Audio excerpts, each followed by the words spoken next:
written down as well. Right, so oh, that's quite low for me. I'm gonna, no, I'll start spitting on it. It's all right, well, we'll make do. Oh, well done. Right, everybody, I'm Kaz Buckingham. I'm Patch as well, so that's how my name. So my story and why I'm here today starts 18 months ago when I simply made the very innocent and obvious comment on a post on Facebook regards a very, very large man suing the women's NFL for not allowing him to play with the women. And I simply said what I think every man, woman, child the world over would say: well done, men shouldn't play women's sports, especially a massive fella like this who would probably kill women. Right? That was it. But then what happened was I got removed from my sport of roller derby for transphobic, discriminatory views, and I was against everything that they stood for. So that was devastating in itself. I lost my sport of 6 years. I was training, I was so into it, I gave up my life for that sport, and they took it away from me. Not only that, they posted on their Facebook page, their official page, which is liked by the roller derby community around the world, that a member of their community a member of their sport has been removed for discriminatory, transphobic views that we do not stand for. And then obviously, as you can imagine, the things came in. Well done, that was great, thank you for standing up for us, get rid of the bigots, those horrible people. Yeah, well, I wasn't standing for that. So I simply said, wow, a female member of the sport knows the implications of men in women's sports for safety and unfairness. Where did all the feminists go? So for 3 days straight, I was abused. I was inciting murder, suicide. I was a TERF, which I've never heard of. I was every word under the sun. I was panicked. It was awful. And it only stopped when I complained to the team, I'm being abused on Facebook and personal message. Then it got removed. So that's still going on today. I'm still getting abused. But anyway, so it all starts with, which is what I want to talk about, social media. What a pit of ignorance and disgust that is. But it's also very good for spurring us on. So what I'm going to do is I'm going to steal words of others to inspire you into change and all this excitement. And I'm also going to inspire you into absolute anger, right? So here we go. You know what it's like. And you've probably heard a lot of these. So, right. So to be clear, self-ID means a grown man, no surgery, no female clothing, nothing, can walk bollock naked into a female changing room next to your daughter. That's what it means. You can't question him because he's self-IDs. That's what it means, everybody. Right, that's somebody's comment. Another one. If you think I shouldn't be allowed in women's restrooms because I'm transgender, I will come to your house and shit down your throat. How they're lovely. They're so lovely, aren't they? How dare they reduce womanhood to something that a man can opt into? We are not castrated men. We are not men on estrogen. We are not men in dresses. We are not men with long hair. We are not men with breast implants. Woman is something more magical that no man can opt into. Am I right? Yay! Yeah. This is a great one. This is going to get you. I accidentally transphobic myself today. So tomorrow, I'm helping a student at the university go do ultrasounds. I was asked to fill out a form. In this form, one of the rules was, if you are found pregnant, the test will be cancelled and the student will have to find someone else. The thing is, here we go. I saw this in my mind and instantly said, no, that's fine. I can't get pregnant. I'm a trans woman. I'm not a real woman.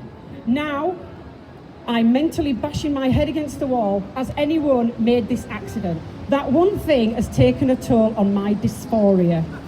Oh, poor boy. Poor boy. Anyway, another one. Trans patients were called last week and informed that their long-awaited top surgery had to be cancelled for more cancer mastectomies to happen. It is not their responsibility. Our top surgery is not cosmetic. Transgender waiting times are fatal and #I won't die waiting. They're lovely people. I just love them. Right, so can we be clear, please? When we talk about trans rights, what we're talking about is the rights of biological males to trample all over the rights of biological females. That's why you don't hear much from the trans men in this debate, because they're biological women. Isn't that right? Oh, you'll like this one. Tell me if you don't like this one. Society will one day accept minor attractive persons. Aren't they lovely? They're not paedophiles because they identify as minor attracted persons as part of the queer community. We just have to keep pushing it. Let the world know the truth about who we are. It will take a bit, but eventually we will get there. The maps of the future will no longer have to hide who they are. But he goes on. It's a man, obviously. He goes on. My goal in life is to change society's attitudes towards maps and children's autonomy. Isn't that lovely? To make experiences between maps and children harmless and acceptable. We have the intellect and arguments to do it. We just need numbers. We need to focus on academia. Oh, I must be spurring you on now into action. Must be. Right. Always one. Please consider trans folks on Mother's Day. And adapt your language. Try birthing vessel day, baby producing unit day, or womb proprietor day as a more inclusive alternative. We need to do better. And that was from Dr. Dame Katie Denise, trans academic. Yeah, a man. Right, last one. As a minority of athletes doped to win, we need to acknowledge the idea that male athletes identify as women to win. And on that, I want to bring up that we've started with swimming and rugby. Woohoo! We're getting there, one step at a time.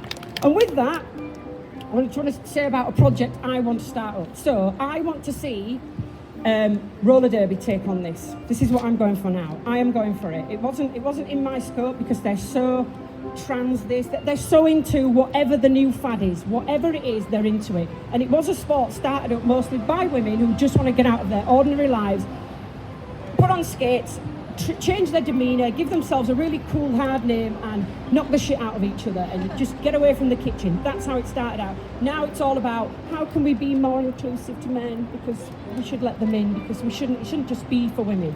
But it's called Women's Flat Track Roller Derby. And they're the people who are allowing men into their sport. So I'm going to start a project. I'm going to start a web page and I'm going to gather stories, and I want to ban men in women's roller derby. So that's where I want to go.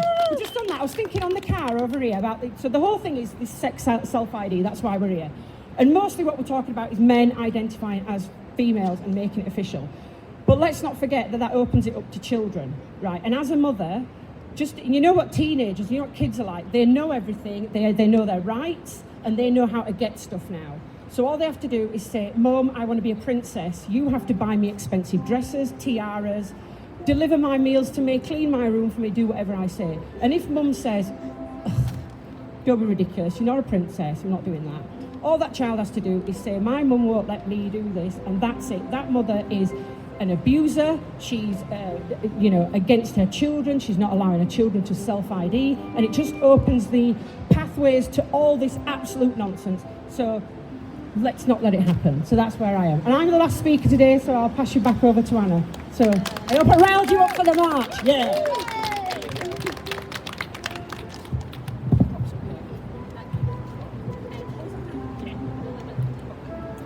There are just a couple of things I'd like to say before we have our footpath march. The police are here. I specifically asked for the police to be here. Most of my life I've not really wanted police at demos, but we do need protection. So the police are here and they understand their role. Secondly, I know I did take a couple of photos of people with maroon ribbons. I will delete those photos. If you haven't yet got a maroon ribbon and you can't be in any photos, please take a maroon ribbon. If other people are taking photos, please respect that the people with maroon ribbons can't be in photos. And if you wouldn't mind emailing them to me so I can, not the maroon ribboned people, the others, so that I can post them on the IWD Brisbane Meanjin Facebook page tonight. There are 23 call flutes. It would be great if everyone takes one. There are also 2 feminist flags.